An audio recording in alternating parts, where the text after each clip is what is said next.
Bonjour à toutes et tous, bienvenue. Alors pour les personnes encore debout, c'est pas un jeu de chaises musicales, mais les chaises arrivent. On a ce matin plus de monde que prévu, ce qui est plutôt une bonne nouvelle. Mais du coup, effectivement, on est un peu serré. Il ne faudra pas le raconter dehors parce qu'on est légèrement au-dessus de la capacité formelle de la salle. Mais ça reste entre nous. Ça se passera sûrement très bien. J'aimerais vous souhaiter la très cordiale bienvenue ce matin, toutes et tous, à un titre ou un autre, représentant des différents métiers des bibliothèques du département de la culture et du sport. Bienvenue déjà où nous sommes, au musée d'ethnographie. J'imagine que la plupart d'entre vous connaissez ce site. Il y a le directeur qui est devant, Boris Vastio. Je ne vais pas dévoiler de chiffres, mais autant vous dire que depuis la réouverture, rénové, agrandi, ce musée cartonne. Et si je le mentionne, c'est parce que c'est la preuve, si besoin en était, qu'une institution culturelle peut cartonner. Et surtout, ce qui est intéressant, on n'a pas encore assez de recul, mais on commence à l'avoir auprès de publics très variés. Un musée d'aujourd'hui, et je vous rassure, on va passer aux bibliothèques, on n'est pas là pour parler des musées en tant que tels, même si c'est un acteur très important. Un musée aujourd'hui doit pouvoir attirer ses publics de diverses manières, bien sûr ses collections qui sont exceptionnelles, la manière, les valoriser d'une manière intéressante pour toutes et tous, et pas seulement des gens initiés. La manière d'accueillir aussi pour d'autres activités, des activités pour les enfants, des activités collectives. Il y a beaucoup d'art vivant ici, pour casser l'image d'un musée qui est uniquement des pièces au sens physique du terme de collection. La bibliothèque, bien sûr, qui évidemment cartonne, vu à la fois à quel point elle est, disons, visible, agréable et accueillante. Je crois même que parfois ça dépasse un peu les capacités. Toute la collection musicale et ainsi de suite, le café. Une institution culturelle, c'est un ensemble de facteurs et ça participe à son succès. Et les chiffres ne sont pas encore confirmés pour l'année 2016, mais ils sont excellents et je m'en réjouis. Alors j'ai souhaité initier ce premier colloque départemental autour de bibliothèque. Vous allez peut-être surpris du fait qu'on réunisse dans une même salle les personnes qui travaillent d'une part aux bibliothèques municipales, institution de proximité s'il en est, la Bibliothèque de Genève, institution à la fois universitaire, patrimoniale et aussi orientée grand public, la Bibliothèque d'art et d'archéologie, les bibliothèques scientifiques, la bibliothèque musicale. On verra qu'il y a beaucoup de choses en commun. Aujourd'hui, on a réuni toutes les personnes, quel que soit le métier d'ailleurs, il y a beaucoup de bibliothécaires dans la salle bien sûr, mais aussi d'autres métiers qui, à un titre ou un autre, participent de cette aventure des bibliothèques du département. Alors, c'est un choix qui n'est pas anodin de faire ce colloque, parce que du coup, on a fermé les bibliothèques aujourd'hui. Et j'avoue, j'ai hésité, parce que fermer une bibliothèque, vous êtes bien placé pour savoir que le public n'aime pas. C'est là s'il fallait mesurer un peu l'attachement aux bibliothèques, surtout celles qui sont orientées grand public. Mais ça valait la peine. Ça valait la peine pour se donner les moyens que toutes les personnes puissent assister. Et puis lever le nez du guidon en quelque sorte, qui, nous toutes et tous, dans la vie en général, dans notre vie professionnelle, dans ma vie à moi de magistrat, nous avons nos rythmes, nos urgences, notre activité quotidienne qui nous prend, mais c'est vrai que de temps en temps, et c'est peut-être encore plus important pour le politique que pour les professionnels, de lever le nez du guidon, de prendre un petit peu de recul, prendre le temps de se poser des questions, quitte à valider ce qu'on fait déjà dans certains cas, ou à modifier des pratiques, ça vaut la peine. Alors j'ai l'occasion évidemment, à la tête d'un grand département, d'aller dans les différents sites du département, y compris les bibliothèques. Dans les bibliothèques municipales, pour parler d'elles, j'avais commencé mon mandat en 2011 par une tournée des sites. J'en ai refait une cette année, que je viens de terminer à l'unité de gestion des collections à Frontenay. Ça me permet, même si c'est des visites courtes, j'en conviens, c'est 1 heure environ, mais d'avoir un échange direct avec les collaborateurs et collaboratrices, sous d'autres formes, les autres sites liés aux bibliothèques du département, la bibliothèque de Genève bien sûr, mais aussi toutes les autres, et de me rendre compte à quel point, je le redis, ça vous paraît peut-être évident, j'ai eu la chance et le privilège de parler à des collaboratrices et collaborateurs très engagés et très motivés. Et donc j'exprime d'emblée ma reconnaissance pour le travail que vous faites au quotidien. Des échanges riches, on voit aussi une pluralité de points de vue, et c'est bien, sur le présent, sur l'avenir, sur les questionnements, sur la vie quotidienne dans un quartier par exemple, mais aussi sur l'avenir du métier, sur l'avenir des institutions, sur les défis, sur les problèmes, aussi sur les solutions qui sont testées, voire mises en œuvre. J'ai vu aussi, et c'est évidemment très positif, de nouveau ça peut paraître évident, mais c'est bien de le rappeler, le très grand souci de la relation avec le public, avec les gens qui viennent chez nous, quelle que soit la raison, comme Iris Rinez, qui vient avec ses enfants échanger des livres. Et je vous rassure, Iris, ça reste d'actualité d'échanger des livres, c'est pas encore mort, heureusement d'ailleurs. J'ai pu aussi noter des questionnements, des doutes, des échanges aussi pas forcément encore convergents sur la manière d'aborder ces questionnements. On sait que les défis sont nombreux, même si les murs en tant que tels ne vont pas tomber tout de suite, même si on sait par exemple que dans le domaine du livre, le livre au sens du contenu n'est pas encore très poussé en matière numérique, la plupart des gens continuent à préférer le livre au sens papier. On sait aussi qu'il y a des débats autour de jusqu'où vont le rôle des bibliothèques, est-ce que ce sont des animateurs, des animatrices socioculturelles ou pas. Vous avez des contextes très différents les uns et les autres, dans le domaine scientifique aussi. Comment éviter d'être trop confidentiel, d'être trop limité à un public de chercheurs déjà qualifiés, comment partager la science. Vous avez ensemble un certain nombre de points communs. Tout d'abord, vous êtes, à un titre ou à un autre, des représentants du service public. Ça peut paraître banal de le rappeler, mais en ce qui me concerne, et je sais que je ne suis pas le seul, j'ai un très très grand attachement à un service public fort et de qualité, plus que jamais. Sans retomber dans la politique internationale, quelque chose qui me frappait dans les nombreux articles évidemment qui ont suivi l'élection présidentielle aux États-Unis. Ce matin, je disais quelque chose sur la colère. Alors, on a déjà beaucoup lu sur cette fameuse colère de l'Amérique profonde qui a élu M. Trump. Mais j'ai aussi lu la notion de colère culturelle. La colère culturelle, c'est-à-dire des gens qui, à tort ou à raison, se sentent abandonnés des élites, au-delà du cliché, qui se sentent largués, qui se sentent méprisés. Et d'ailleurs, une des plus grandes erreurs probablement de Mme Clinton a été de parler de gens pitoyables, en parlant des électeurs, enfin des supporters de M. Trump.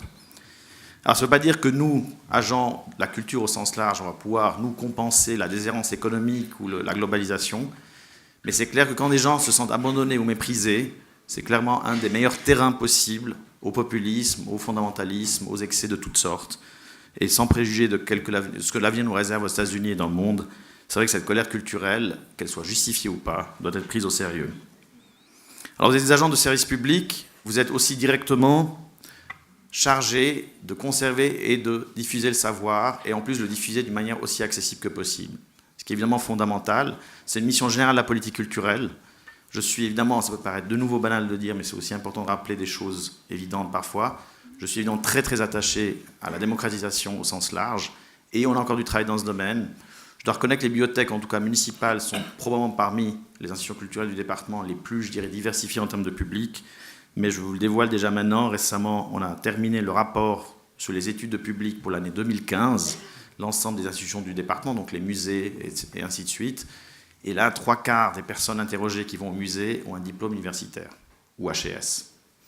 Alors, ce n'est pas nouveau, mais disons que le défi reste entier à ce niveau-là. Et je sais que vous êtes conscients, chacun d'entre vous, chacune d'entre vous, des défis de votre métier. Donc, j'aimerais exprimer ma reconnaissance, j'ai déjà dit, pour le travail effectué, au sens large, à tous les niveaux, parce que les évolutions sont rapides. Je suis, par ailleurs, outre ma casquette de magistrat à Ville de Genève, je suis président de la Commission fédérale de l'enfance et de la jeunesse. Donc, c'est une commission fédérale consultative du Conseil fédéral et du Parlement fédéral en matière d'enfance et de jeunesse.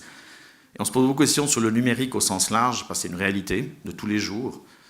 J'ai entendu une anecdote qui me dirait, je ne sais pas si c'est vrai, que dans le personnel de bibliothèque du département, le taux de téléphone portable est nettement plus bas que dans la population en général.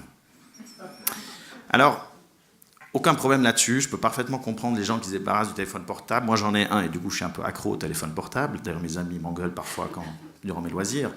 C'est un instrument de travail, on peut aussi devenir trop dépendant. Aucun problème, chacun vit sa vie. Mais il ne faut pas en extrapoler une espèce d'attitude qui dit numérique, c'est forcément mauvais, ou surtout nier sa réalité avec ses bons côtés ou ses mauvais côtés lorsqu'on parle de nos métiers respectifs, de nos fonctions respectives. En plus, et j'anticipe quelque chose qui va sûrement apparaître aujourd'hui, on n'est pas dans un contexte où les budgets publics peuvent simplement augmenter facilement. Je dis ça parce que très probablement, il y a des choses qui vont être dites aujourd'hui. Oui, on pourrait faire ça, mais il faut plus d'argent, plus de postes, et ainsi de suite. Un exemple concret, depuis que je suis là, je sais que quand on regarde la carte des bibliothèques municipales, il y a certains quartiers de la ville qui n'en sont pas dotés. Ce serait génial d'en ouvrir plus, mais très objectivement aujourd'hui, ce qui se passe quand on discute le budget, on vient d'amender le budget de la ville de Genève pour le conseil municipal parce que les recettes fiscales ont reculé, pas beaucoup, mais elles ont reculé. C'est qu'on me dit, à moi, magistrat de la culture et du sport, bah, écoute, oui, très bonne idée, mais alors tu compenses ailleurs.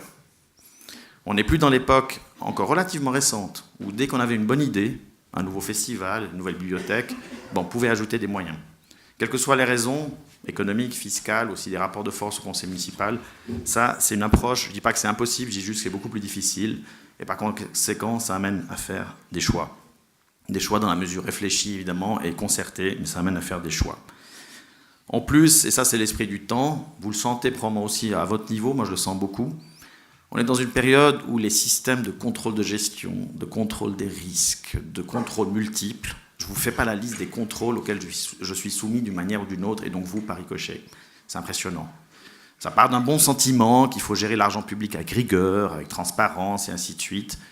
Mais c'est clair que ça coûte en soi de l'argent et du temps. Alors de nouveau, c'est un changement qu'on aime ou qu'on n'aime pas, avec lequel il faut vivre. jusqu'à nouvel avis.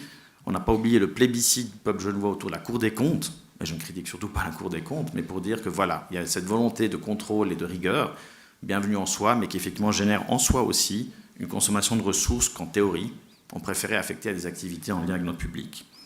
Donc comment s'arranger là-dedans? Juste maudire les changements, on est tous d'accord que ça ne sert à rien. Donc comment s'organiser pour aborder ça positivement?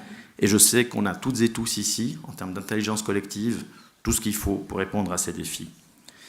Cette année a été marquante pour les bibliothèques de la ville de Genève aussi parce qu'on a publié le plan directeur des bibliothèques. Alors pourquoi faire un plan directeur? C'est un document, bon, il est très joli, est-ce que ça sert à quelque chose? Déjà 3 chiffres, j'aimerais citer pour mémoire. Les bibliothèques de la ville de Genève, c'est 782 000 visites annuelles en moyenne. 782 000 visites, c'est énorme. 1 600 000 documents prêtés, en 14, on n'a pas encore les chiffres 15 à l'époque, et 9 millions de documents mis à disposition. Déjà ça, c'est un potentiel énorme, l'importance de votre travail, des collections que vous gérez au sens large. Ce plan a été validé par le conseil administratif, il a un statut formel. Ce n'est pas juste votre magistrat qui l'a validé, c'est le conseil administratif qui en a pris connaissance. Et du coup, non seulement ça offre un cadre, un cap, pour plusieurs années, mais surtout, j'aimerais dire qu'il a plusieurs atouts, ce plan directeur. Déjà, sa genèse.